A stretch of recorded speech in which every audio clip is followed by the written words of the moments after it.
Welcome back. It's Rosa Hart, and we get to ask several questions. What happened to the king and the others? I'm not sure. From what I heard, the king and his family, your family, are still alive. I never cared for any of my step's family, but hearing that they're okay is still a relief. Mithal may be keeping them prisoner for now.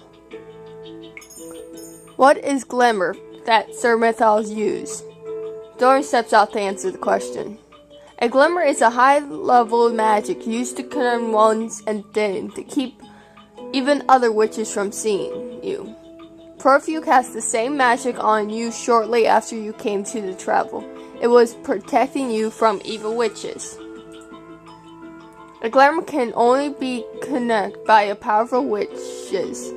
It sounds as if the witch has been using glamour to hide itself from others.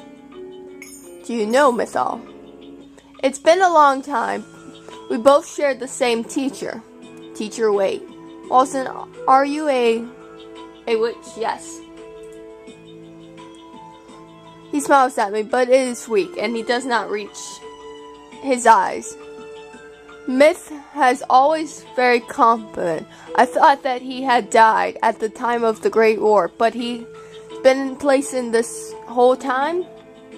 His disguise is so simple. I could have recognized his name was so similar, but you couldn't have helped it. That's what the glimmer does to you.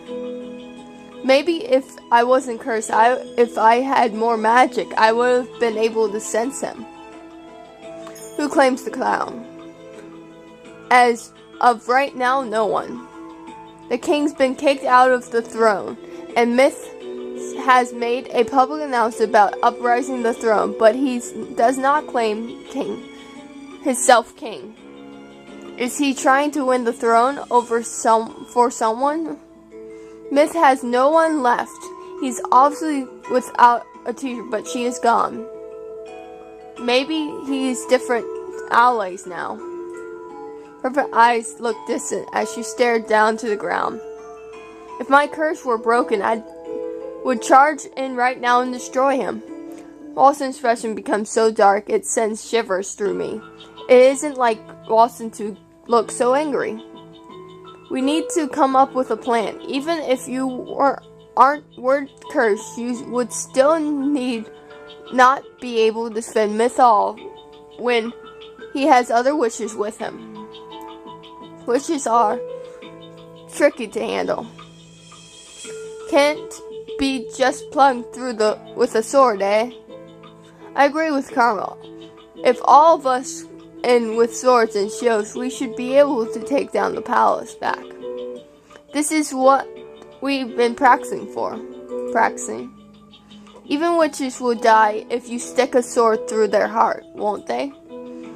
But getting a witch who knows you there is difficult. I must do something. I won't tell. Clem wraps his fingers around my waist and frowns. Princess, this whole time I've been living at the Martians. I spread the fate of my royal family by showing because I was cursed. I cannot just sit here and do nothing. Why the kingdom falls to a witch. It fell to witches before, and they were dying consequences. I cannot continue to be voracious. I will not let myself be like mother. Princess, I am Rosa. The crown princess of Angelis. I will not stand by and witches watch when my kingdom is in peril. The room goes quiet at my stay. Charles' fingers loosen on my hands. I can see a ghost smile on his face, though it's uncertain in sorrow. Speaking like a true princess. Whether or not you want to help, Princess, you really can't. You won't be able to use magic till your 18th birthday. That's when you become the bearer. I cannot let that stop me. I will find a way. Then in the room continues for a long while. At some point, it says that volunteers are needed at the hospital and clinics for the injured soldiers. And immediately volunteers. Only afterwards does he look at me with regret. Princess, I'm sorry. For what? For putting my job before you.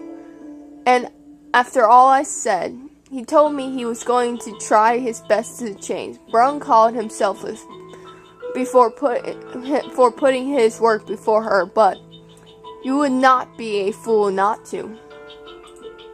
My life is not in any danger, and there are people who need you more than I do. Do your best, as Charles.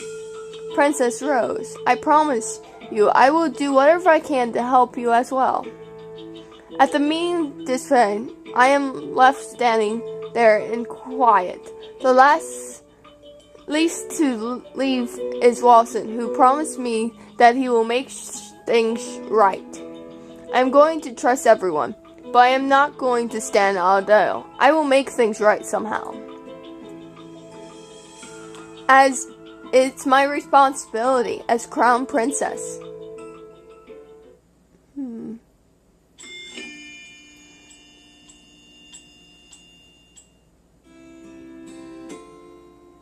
Another long night.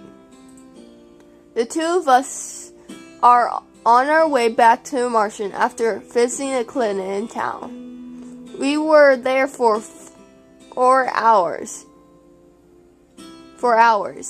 And it's a relief to be out in the open now, where I can feel the wind on my skin. Are you okay, Princess? I know that what you saw must have been difficult. I'm sorry I couldn't shield you from the nature of it. I volunteered to help Charles at the clinic part-time, but it is worse than I expected. Many of the soldiers have several wounds. I had thought that most of the injuries sustained by the knights during their uprising would only major, but I was wrong. Their injuries are much worse. Princess, he reached out and lands his fingers through mine, then gives me a soft smile as he squeezed my hand. Are you okay? I am fine. It's only been 1 day since the uprising at the palace, and I thought that where would be less blood. I am wrong. Is this what things were like after the Great War? It wasn't a full certain doctors after the Great War, but I was an assistant. It was far worse than this, Princess. We cannot have a repeat of the Great War. I do not know why Mithal would kill Sir Arthur and take the throne without claiming the crown, but the witches already have a bad name, and he's making it worse. I cannot help but remember the wide smile Mithal gives me when I was still living in the palace. Every time I felt his eyes on me, I felt was something strange about him. There was always an oldness in his eyes, something unread. He was set at his job, but he always ran out of it. A sun breeze chilled my skin. Let's go back before you freeze out here. The two of us began to walk back to the Martian through of the palace. Thoughts of the palace, the king, and my step family crossed my mind. Since I've been staying at the Martians, I have not seen Rod once. It was neither sure if it was because he was ignoring me or if it was because he only wanted to speak to Peripheral. Ridiculous. I hope Rod and his family are okay. I would never wish this threaten upon anyone, not even to ones I hate. As we walk, I glanced up at Charles, whose head is tilted sideways. I catch a glimmer of light in his eyes and a smile. Even from just a moment, I can forget about everything when I am beside him. He has a way of taking the weight off my shoulders. But as the Crown Princess, I cannot tell others carry my burden for me. I must find a way to protect the others, even if it means putting myself in danger, or harming someone in order to protect someone else. What do you think is the easiest and farthest way to kill someone? Charles' body goes and beside me. He stops and stares at me, eyes wide. I am just asking, just in case, if I am in danger. I would never fought anyone before. I can read, but I do not know how to actually harm anyone. To kill someone is to end a life. It is stealing away a life that others might love. You bear the burden of death for the rest of your life. I pull myself away from him, but Mythal is not an innocent man. Would you rather he kill the royal family instead? No, it's not that, Princess. I know he must be stopped at any cost. It's just, I would never want you to have to kill someone.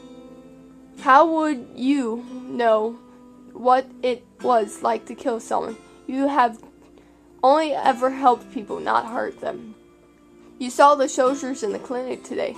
You saw how close of them they were to death. Did you see how hollow looked in their eyes? I've seen that look many times. It is the look of a man who's clinging desperate to life. Every life is precious, and a life is still a life, whether it's a villain or not. It is still a responsibility you have to bear. I know how valuable and threatening lives are because I have helped so many people. We stand quiet for a few moments, facing each other. I know I am at odds with Charles. He speaks the truth, but I also know that I speak my own verbs of truth too. The world is a place where only the strong survive. People are kind, but they will take advantage of those who are too caring. Brent told me that Charles was so selfish that he became selfless. She told me he never had anything because he everything to others. His kindness has hurt others, and I fear that it was a likely chance to hurt him as well. What if his curiosity to hurt anyone caused him to be the one that is injured? Sunshine breaks the silence. Most people think that it's easier way to kill a person is to stab them through the heart. Those people would be wrong. He puts his hand over his heart and stares down at the ground. He removes a hand briefly, but only to touch mine. He takes my hand and sets it in his chest, slightly to the left. I can hear the beat of his heart on my palm. It's soft and gentle. What can you feel besides the beat of my heart? The ribs? Yes, in order to stab the heart, you have to go through the ribs. That's why most of the soldiers and there who got stabbed in the chest are still alive. If you want to quickly kill someone, you have to stab them somewhere it wouldn't be difficult. The blood from a wound. Do you have any idea of where that might be?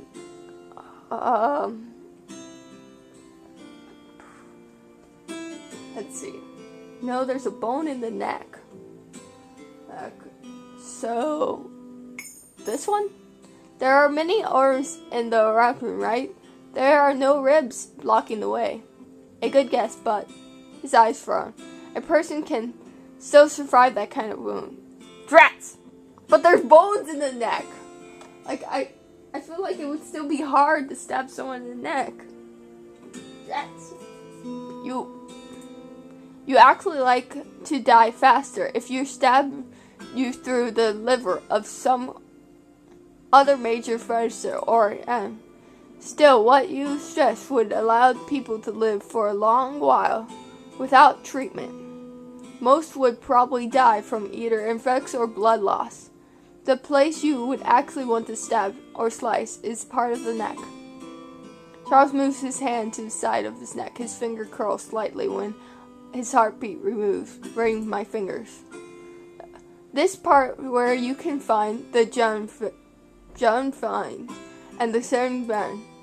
He runs his fingers down the length of it and shoulders, and Mr. Smile becomes his face. No one does cut a small neck, stopping bleeding from going to the head, but it also makes a sound. The vein and the end are cut. It only takes minutes to bleed to death. Though one of the best ways to kill people would be through the neck. Why are you telling me all this?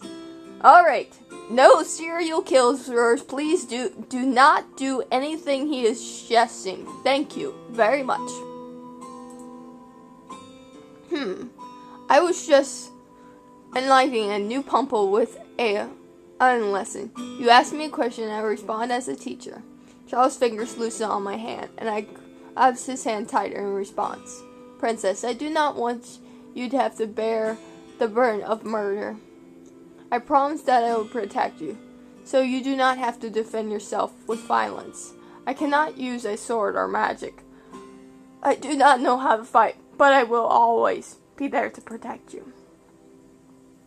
I may not have a muscle rush these streams, but I am a doctor. No one knows the body better than I. So though it may not be heroic, I know how to hurt a person. His side expression, though pain, he tells me that he is still telling the truth. I do not want Charles to hurt a person either. I would destroy everything that he's worked towards as a doctor. He has seen so much suffering and yet always seems untouched by it. I will do anything I can protect his pride. The Martian was quiet when we returned. Everyone has already disappeared into their rooms, and so I went straight to mine. I was forced Charles to go back to his. He has been on his feet all day and he needs the rest.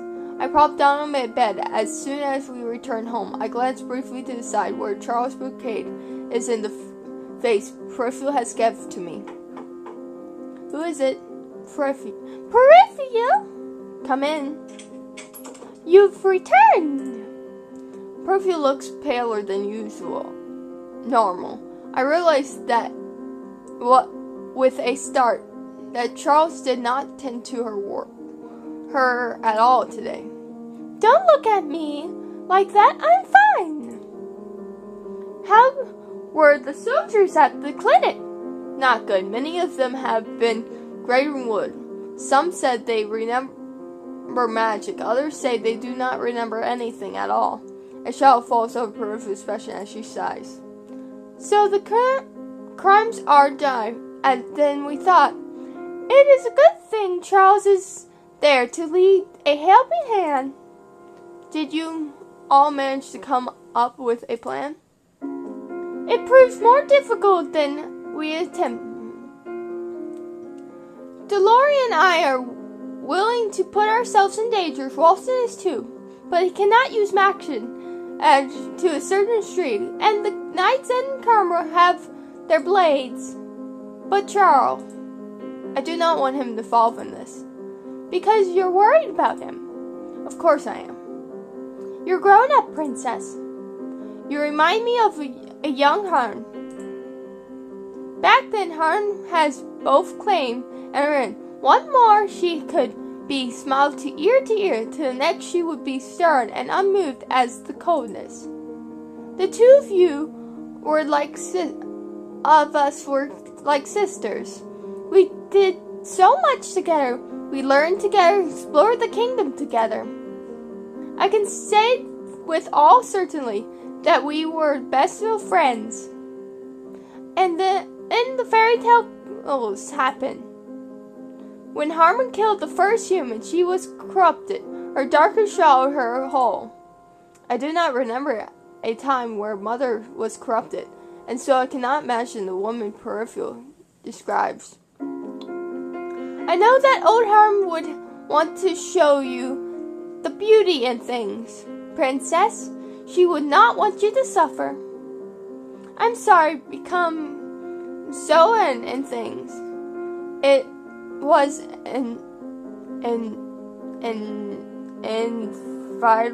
inevitable. If DeLorean hasn't cursed me, then I would still be at the palace, and I would be just as helpless as everyone else. So while I'm out here, I have the responsibility to help everyone.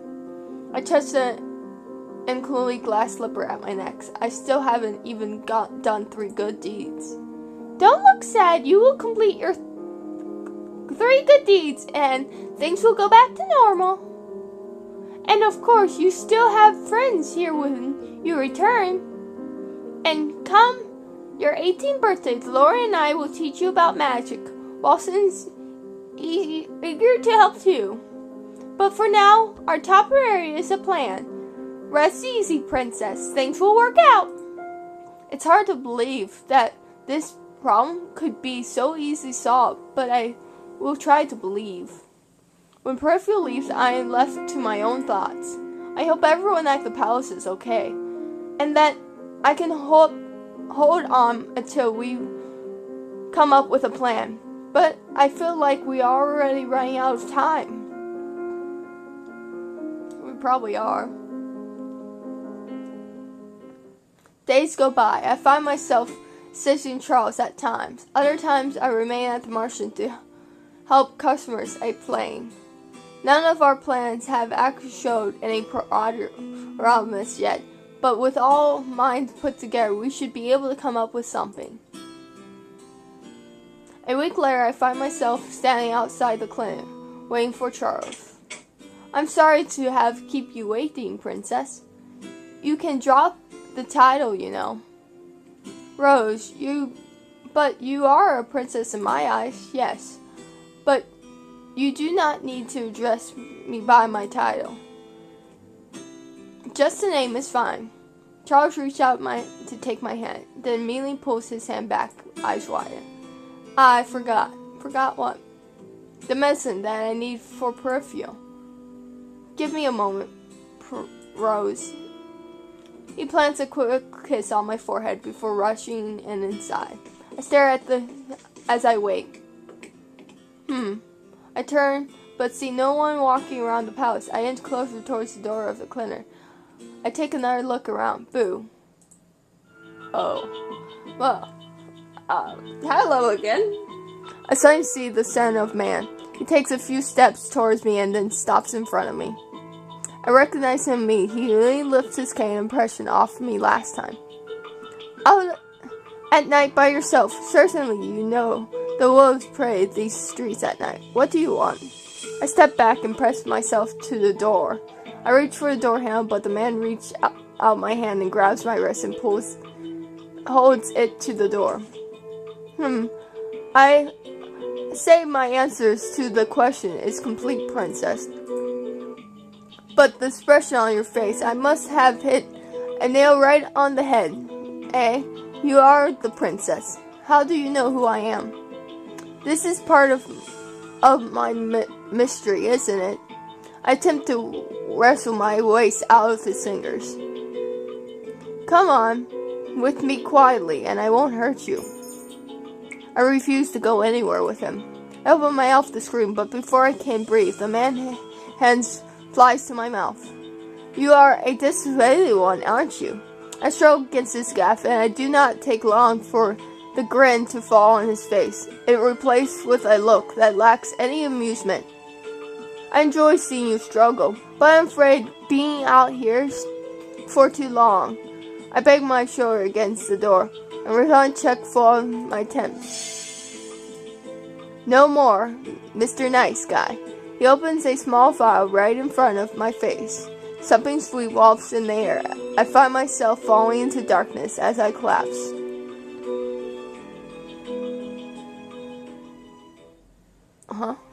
Welcome to my room. Where am I? I glance around me. My room? I look around cautiously, checking to see if anything in my room was different. The last time I was here was before I was cursed. How is this? The room is the same. Sleeping Beauty has awoke. I moved to stand up before realizing that my legs are numb. Shame to see you so easily tamed, princess, and here I thought it would be fun. I glance up and look at the man who is now standing right at my bedside. How do you know who I am? Are you a witch? A witch? Me? Ha! He burst into laughter. I would rip the witches to shreds if I could. If he could, then you are cursed. The man simply smirks at me, but says nothing in response. He brushes the words aside me with a guess of his hand. Are you working for Mythal? Perhaps. I glance out his vague answer. My name is Vag, and I have been assigned to be your personal knight. I've already have a personal knight. Oh, you mean Frisk? I got rid of him. You. No playing with the queen's daughter, Vag. Mythal enters the room. Now he's standing in the doorway, eyes the both of us with a smile that is oddly reminiscent of his usual one that makes me sick. Mythal. Princess, you look more and more like your mother every day. Why, the shower scroll on your face is almost perfectly reflection. He moves to stand in front of me. At the same time, Vag begins to slowly take a careful step to the edge of my room. What have you done with everyone? Increment or consent? Both of these words, I do not know what they say. Whatever those two words are, I do not know. What? Mythal chuckled, clicks his tongue, impatient. And those words again, people? I narrow eyes at him. I have no idea what he's defining as those two words again. Where are the king and the rest of the family? Where is Frisk? When you one who killed Sir Otho?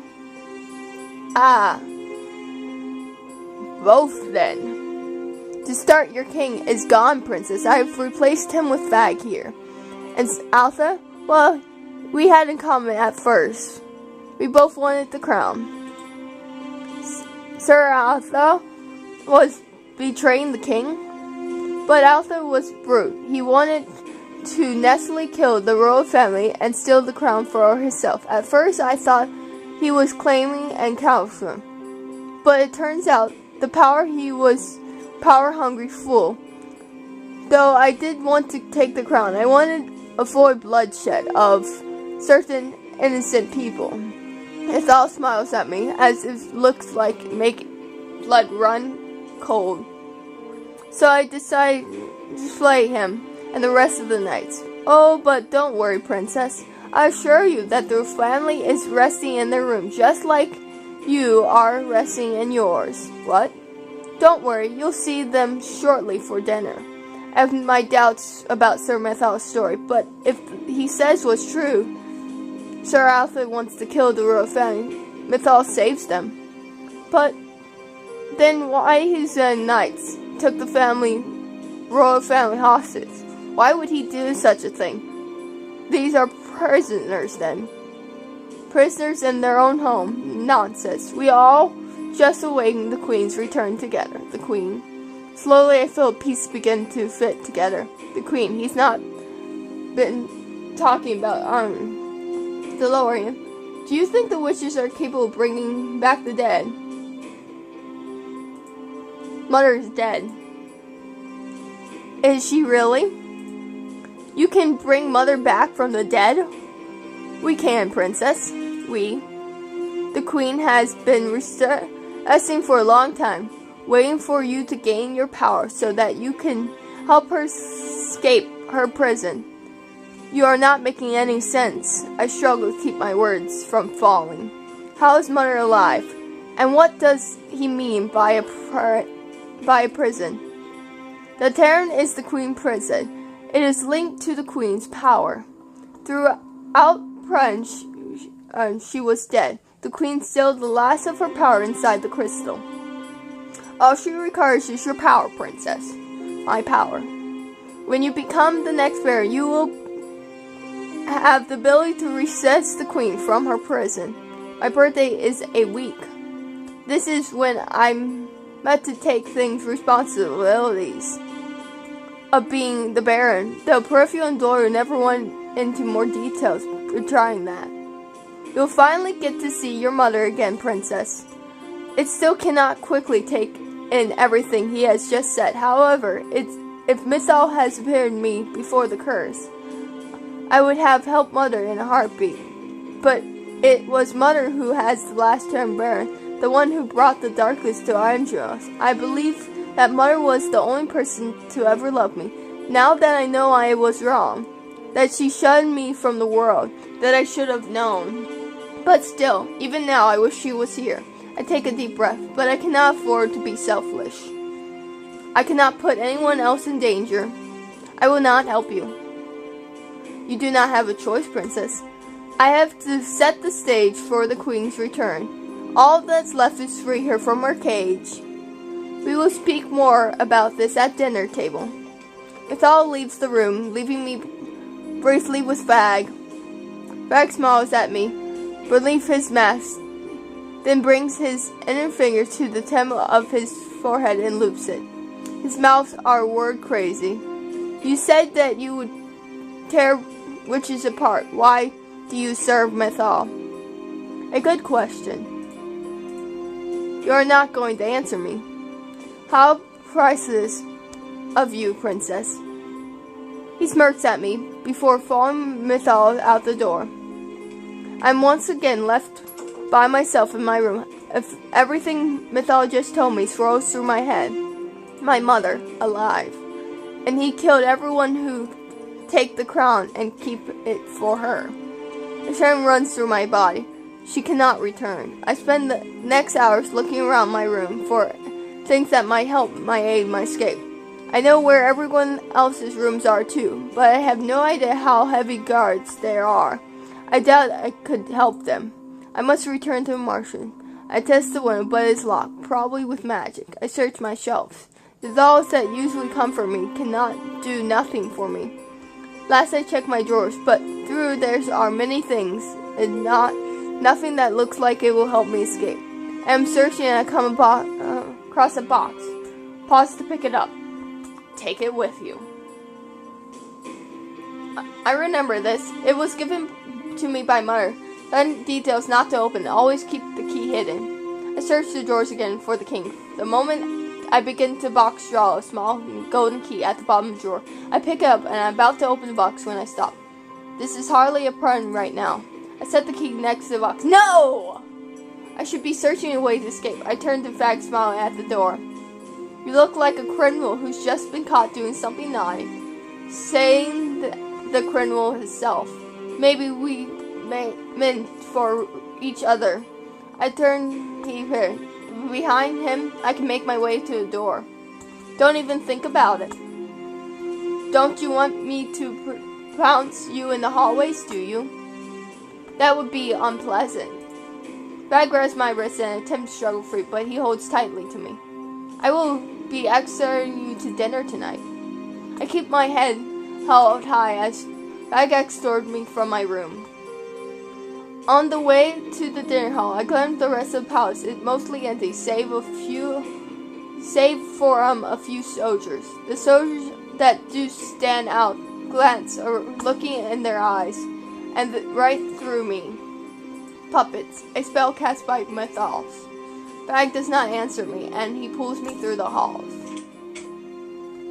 Soon I find myself at the dinner hall. The guards usually stand by the wall are gone. Now there's only royal family that they seem beyond harm. You. I see the recognizing king's eyes, his heart fluttering as he stands to him. He managed to rise, but only briefly. I notice his feet, suddenly plant where they are. Everyone's bodies look stiff. Is this kind of spell? You are the girl from outside my palace months ago. Mithal, what is the meaning of this? I notice the king is not at the head of the table, usually. Everyone sits on the table sides, except for Mithal, who's at the far end. The king's seat, however, is clear. I simply brought back the crown princess. You should be thanking me, Grana. I've returned your daughter. My daughter.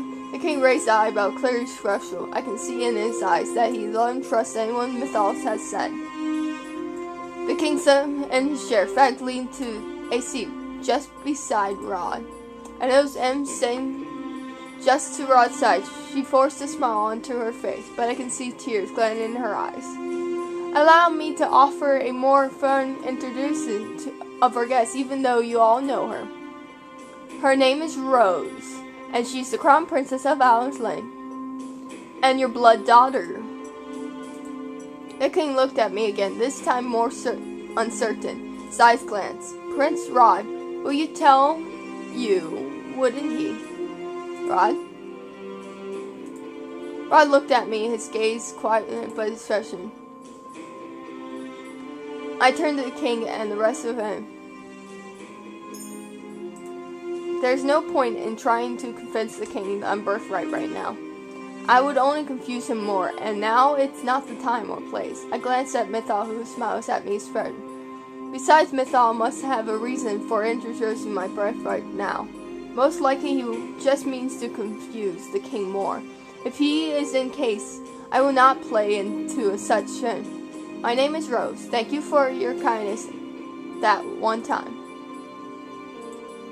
Rod looked shocked. I scowled at him before turning at Mythal. Mythal smiles as his twists into a frown. I pruned and seemed catch off guard. Rose, what are you doing here? Friend, she is undoubtedly your daughter. This is why she is in the room that you have been taken care of. What? The king's eyes widen. He looks lost for words. Princess, the king has been keeping your room clean and tiled for nostalgia, and he has no idea why. Magic works in any ways, doesn't it? I was wondering why my room was unchanged, but could it be that the king remembers me somehow?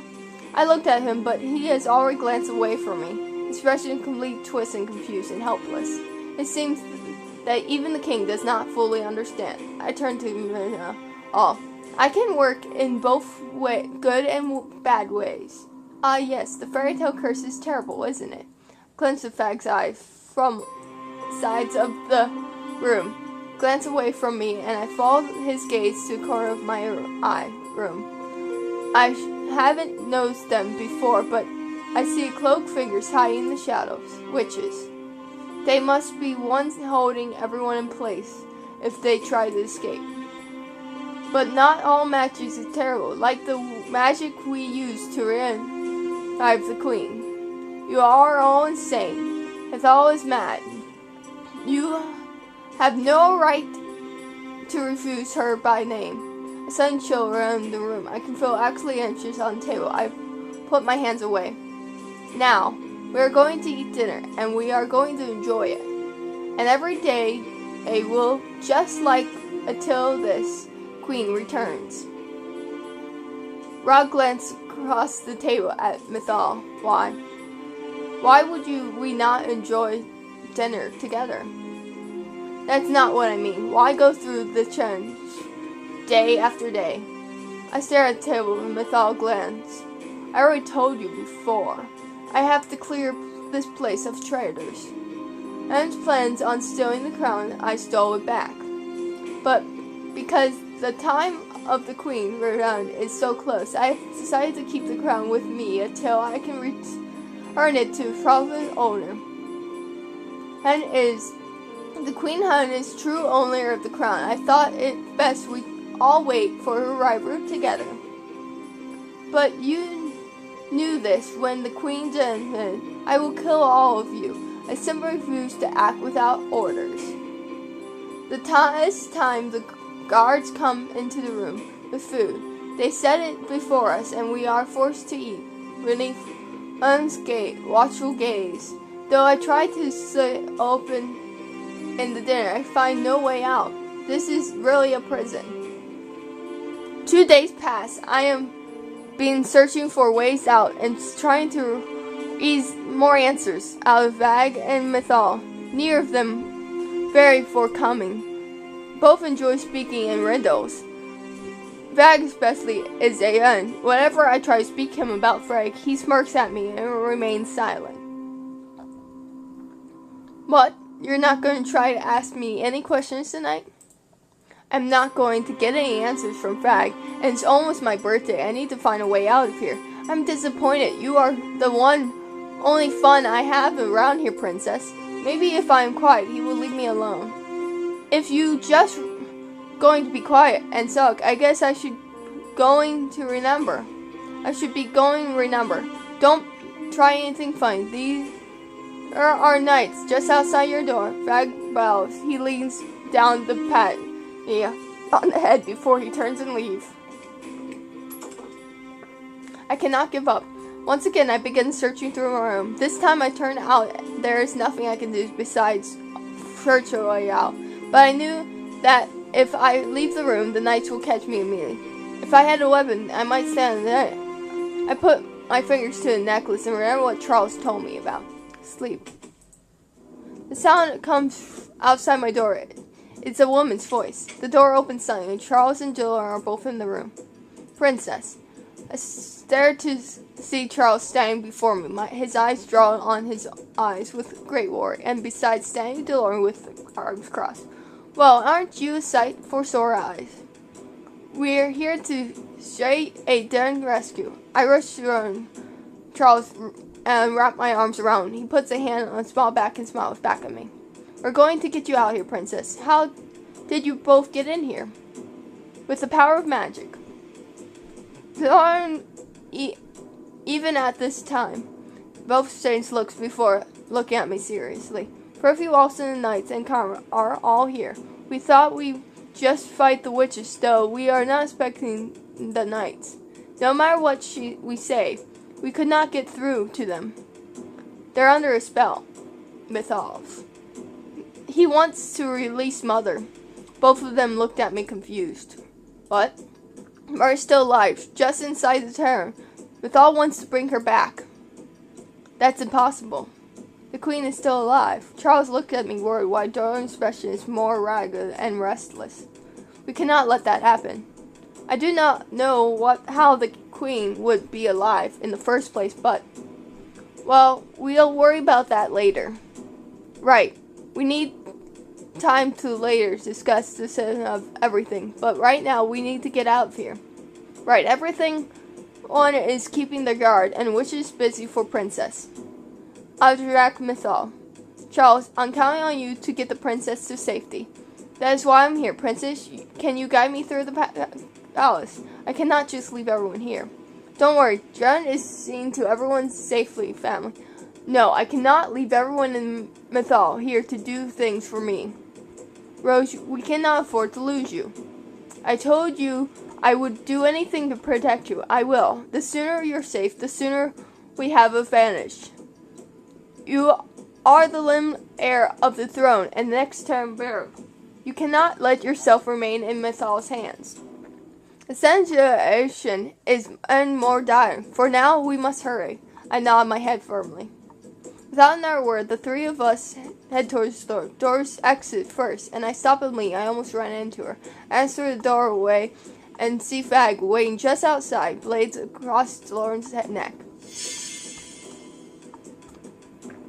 Lauren holds up her hand and defends the sword. A slight harm pecks her neck. Fag slides away, still holding out his sword. His main smirk is unabased. Get out of our way. You are awfully determined, aren't you? Pretty, please? No can do, my lady. Shame. Looks like I have to destroy the pretty mask on your face, along with everything else under belief. Dora holds up her hand and summons a wall of arms. With a flick of her wrist, she sends through Fag, dodges with surprising speed. Fag moves, appears strong, but I see his fast relax. He is playing with glory, even though I do not think he has the advantage. He drops the sword, and for a few moments I felt the advantage. The second he raised the cane he was holding at his side and taps it to the ground. A burst of smoke escapes from the bottom of it, shrouding the room. A enchantment sword cane. You're not the only one with tricks up your sleeve, DeLorean. Charles, get her out of here. Let's go, Princess. Charles takes my hand and begins to lead me away. I turn and glance back at DeLorean Fag and realize why DeLorean's clean on Alpha. Fag does not but nothing but dodge. It is as if he's trying to buy time for something. I vanish from my head.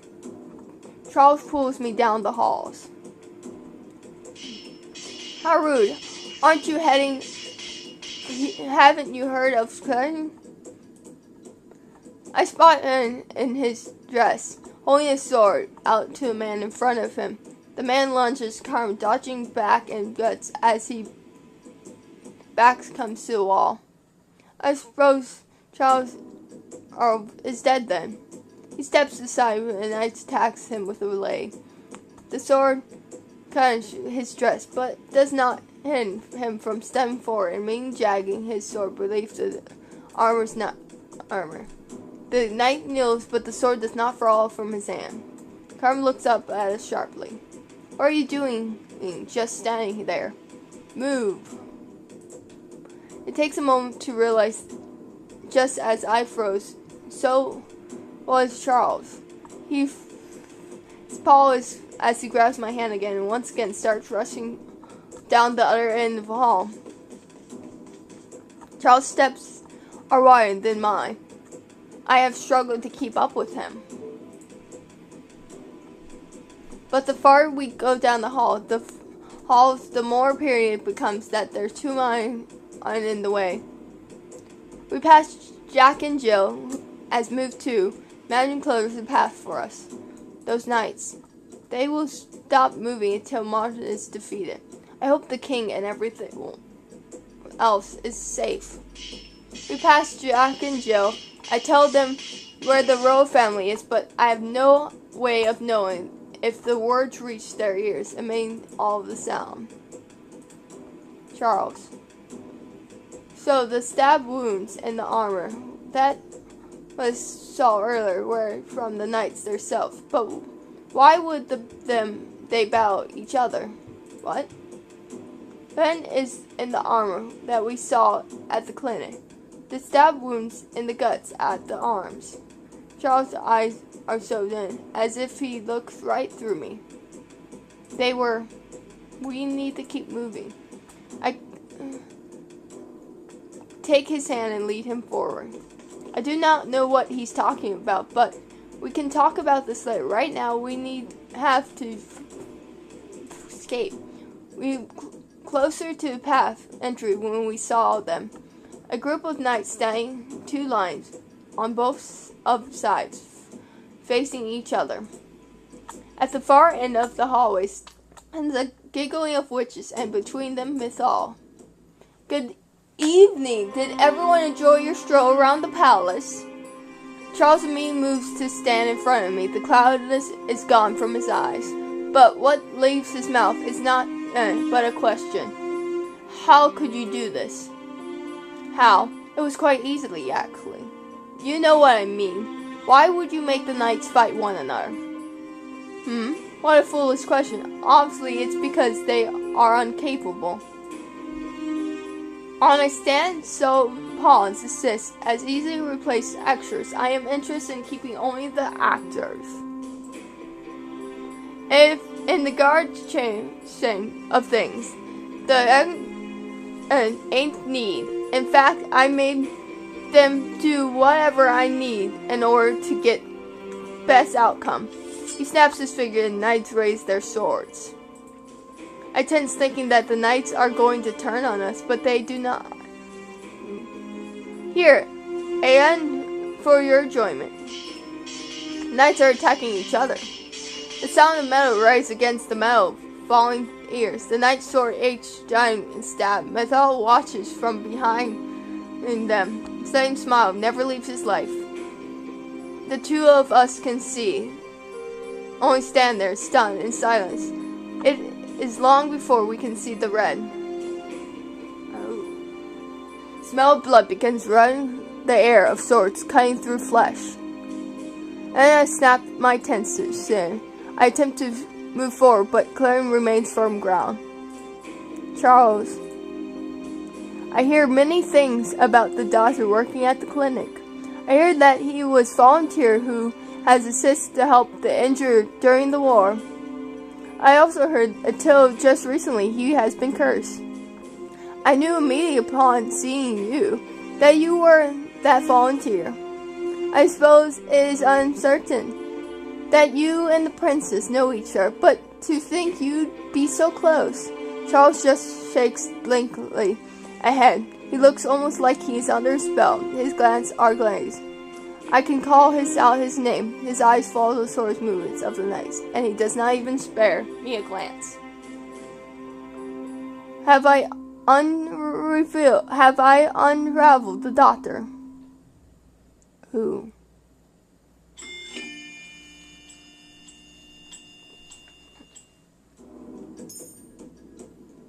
Charles, snap out of it. Peace, guys.